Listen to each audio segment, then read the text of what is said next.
It was just over 5 years ago now that I finished my doctoral studies after talking to a number of women who were coming through their 50s, and they were telling me about their sore joints and aching muscles, and not one of them had really thought about this in the context of their menopause transition. They didn't associate sore joints and aching muscles as part of the changes that go on as we come through the menopause transition.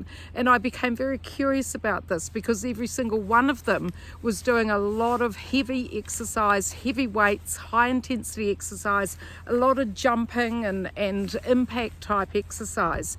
And this was contributing to their aches and pains, and also the fact that they weren't sleeping very well too.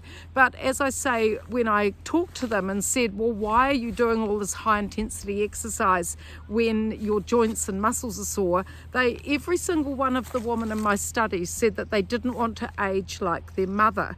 But what they didn't associate the menopause transition with was the fact that as we move into the next phase of our life, and this is what menopause is, it's that biological gateway to the next phase of our life, they needed to change the exercise that they were doing. But of course they were relying on a number of the practitioners that they were working with, either personal trainers or exercise instructors. They were relying on these people to know and understand how they needed to change their exercise.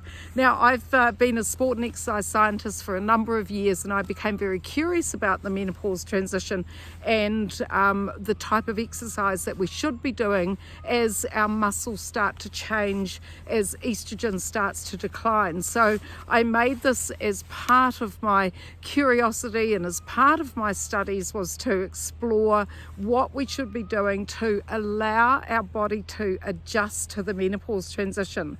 And one of the strategies and interventions that is really important is aerobic exercise. Hence, I'm out here with my hiking poles and going for a 2-hour hike. But it's really hard to do this when our joints are sore and our muscles are sore. So we've got to turn these around. We've got to be able to sleep all night, and we've got to put in place some strategies to have the right nutrients for our muscles. This includes magnesium, making sure we've got enough calcium, and having an anti-inflammatory diet. So these are the sorts of things that I explain in my masterclass on menopause. It's on the website. It's a 2-hour webinar which you can purchase for just a minimal amount of money, only 15 New Zealand dollars, because I host you in my member area.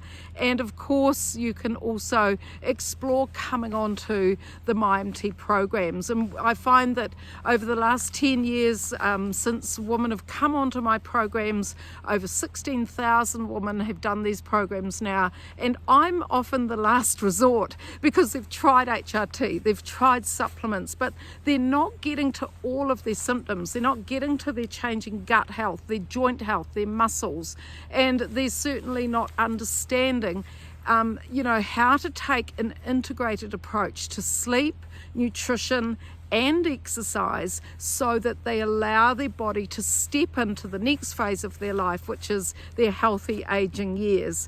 I'm Dr. Wendy Sweet from My Menopause Transformation. My PhD was on women's healthy aging and the menopause transition, and I welcome you to explore the My Menopause Transformation website when you can, and hopefully you can join me and you'll learn all about not only the importance of strength and for muscle training and bone strength, but also the incredible importance of aerobic exercise for the one organ that matters the most, and that is our heart, our heart on the side, our cardiovascular system, which is changing as we come through menopause as well. So I hope you can find me on the website, have a listen to the videos, see if there's a program there that's right for you, and I welcome you to join me.